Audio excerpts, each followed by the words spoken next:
আমরা সবসময় বলে থাকি স্বাস্থ্যকর খাবার দাবার আমাদের জীবনের জন্য খুব গুরুত্বপূর্ণ একটা জিনিস। এই স্বাস্থ্যই হেলথ ইজ ওয়েলথ, অর্থাৎ স্বাস্থ্য সম্পদ, আমরা সবাই জানি।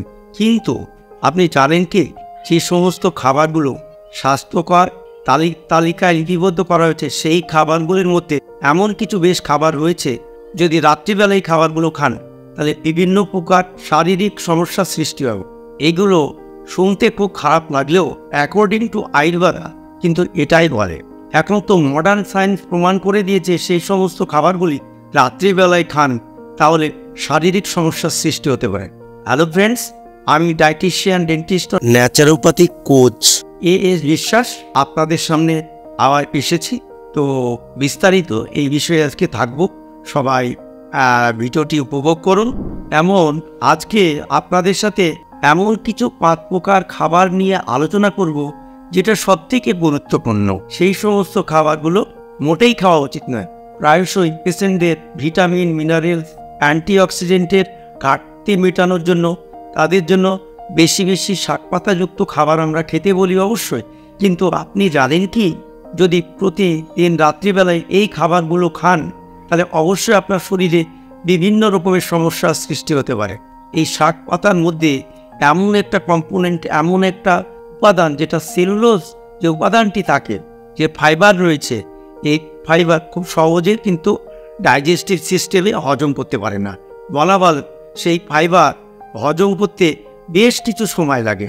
সন্ধ্যা হওয়ার সাথে সাথে আমাদের ডাইজেস্টিভ হয়ে বা শান্ত হতে শুরু করে। তাই রাত্রিবেলায় সেই সমস্ত খাবার, যে সমস্ত খাবারগুলো হজম হয়ে যায়, সেই সমস্ত খাবারগুলো অবশ্যই বর্জন করা দরকার। অবশ্য আয়ুর্বেদিক শাস্ত্র সেটাই বলে, সন্ধ্যার পরে শাকপাতাযুক্ত সবজি খান তাহলে শরীরের পক্ষে এবং তার সাথে সাথে অ্যাসোসিয়েট আরও কিছু রোগ তৈরি করে। তখন কিন্তু আপনার হজমের সমস্যা হতে পারে এবং রাতের বেলায় ঘুম কমে যায় বা ঘুমের ডিস্টারবেন্স হয়। তারপরে আমাদের জয়েন্টের ব্যথা হয়, মাংসপেশিতে ব্যথা হয় এবং আমাদের অ্যাংজাইটি বা দুশ্চিন্তা হয় এবং নার্ভের সমস্যা দেখা দেয়। দেখুন, আপনি যদি একদম কনস্টিটিউশনের পেশেন্ট হন, যদি দীর্ঘদিনের ডায়াবেটিসের পেশেন্ট হন, বা আপনি আপনার ওজন কমাতে চান, এই সমস্ত ক্ষেত্রে স্যালাড খাওয়ার পরামর্শ দিই। স্যালাড শারীরিক সমস্যাতে মেডিসিনের মতো কাজ করে। কিন্তু আপনি জানেন কি, এই স্যালাড রাতের বেলায় যদি খান স্বাস্থ্যের পক্ষে মোটেই উপকারী নয়। এটা আমাদের স্বাস্থ্যের পক্ষে উপকারী বলে একটাই, এই খাবারটি আমাদের স্বাস্থ্যের পক্ষে অবশ্যই আমাদের খুব গুরুত্বপূর্ণ এবং সেটা প্রচুর পরিমাণে ফাইবার বা তন্তু থাকে, সেই জন্য আমাদের উপকারী। ফাইবার সাধারণত হজম করতে একটু বেশি সময় লাগে, যেহেতু আমরা আগে আলোচনা করেছি সন্ধ্যার সাথে সাথে আমাদের ডাইজেস্টিভ খাওয়া কিন্তু কমে যায়। বিজ্ঞানীদের দাবি যে রাতের বেলায় হজম ক্ষমতা 50% পর্যন্ত কমে যায়। তাই রাত্রিবেলায় মোটেই আমাদের স্যালাডের পরিমাণ কিন্তু খাওয়া উচিত নয়। স্যালাডের পরিমাণ কিন্তু আপনাদের কমিয়ে দিতে হবে, বা একেবারে না খেতে পারলেই ভালো। যা খাবেন আপনারা দিনের বেলায় আপনারা গ্রহণ করবেন।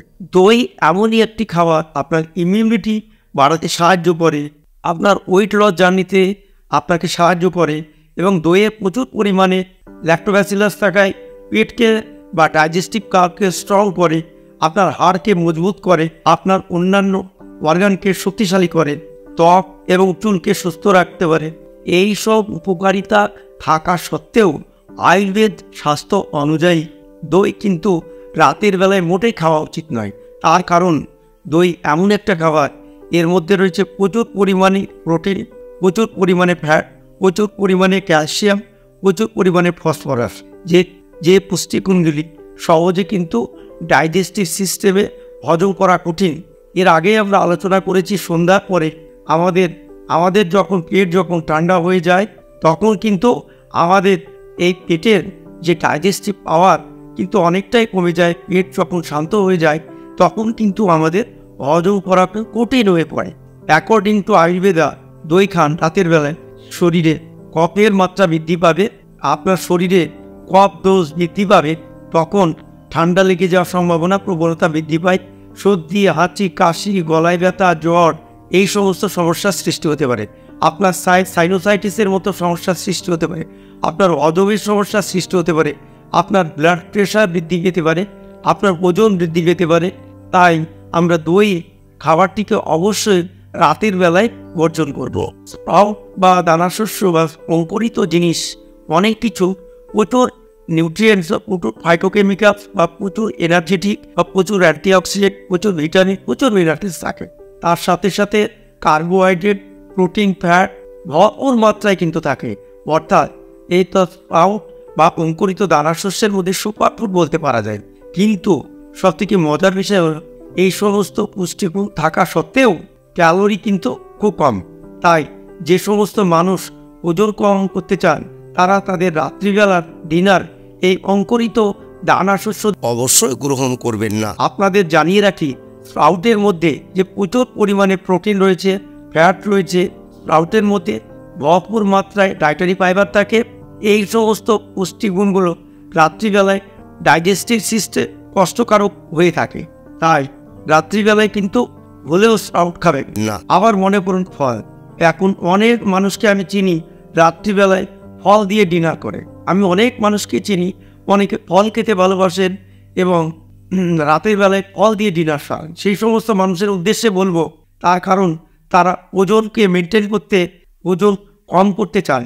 আপনার জানিয়ে রাখি, ফল খেলে আপনার ওজন কম করতে চাইছে, সেই ফলের মধ্যে প্রচুর পরিমাণ ভিটামিনস, মিনারেলস, অ্যান্টিঅক্সিডেন্ট, ফাইবার ভরপুর মাত্রায় রয়েছে, এটা মানছি। কিন্তু তার সাথে সাথে প্রচুর পরিমাণে ফ্রুক্টোজ রয়েছে, ফলের মধ্যে রয়েছে প্রচুর ফাইবার রয়েছে। ডাইজেস্টিভ সিস্টেম সহজে কিন্তু হজম করতে পারে না। ফ্রুক্টোজ এবং ফাইবার দীর্ঘ সময় ধরে আপনার পেটে আনডাইজেস্টেড অবস্থায় থেকে যায়, তখন কিন্তু বিভিন্ন রকমের হজমের সমস্যার সৃষ্টি হয়। মেটাবলিজমের উপরে খারাপ প্রভাব সৃষ্টি করে, আমাদের ইমিউনিটি আমাদের কমে যায় বা ইমিউনিটি লো হয়ে যায়। তার সাথে সাথে এই বিষয়টি আমাদের জেনে রাখা উচিত, দিনের থেকে রাত্রিবেলায় আমাদের শরীরে কিন্তু ইনসুলিনের রিলিজ কিন্তু কমে যায় এবং ইনসুলিনের কোয়ালিটি এবং অ্যাক্টিভিটি কমে যায় বা ডাউন হয়ে যায়। তাই ফলের মধ্যে থাকা সুগার, তাই সুগার পেশেন্টের ক্ষেত্রে কিন্তু এই সুগারের মাত্রা কিন্তু আরও বৃদ্ধি পেতে থাকে। সবে মিলেমিশে আপনি যদি স্বাস্থ্য সচেতন ব্যক্তি হয়ে থাকেন তাহলে রাত্রিবেলায় ফল খাওয়ার থেকে দূরে থাকতে পারলেই ভালো।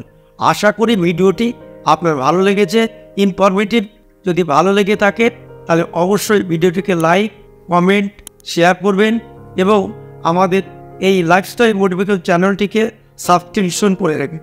আপনারা সবাই ভালো থাকবেন, সুস্থ থাকবেন। আবার দেখা হবে নতুন কোনো বিষয় নিয়ে।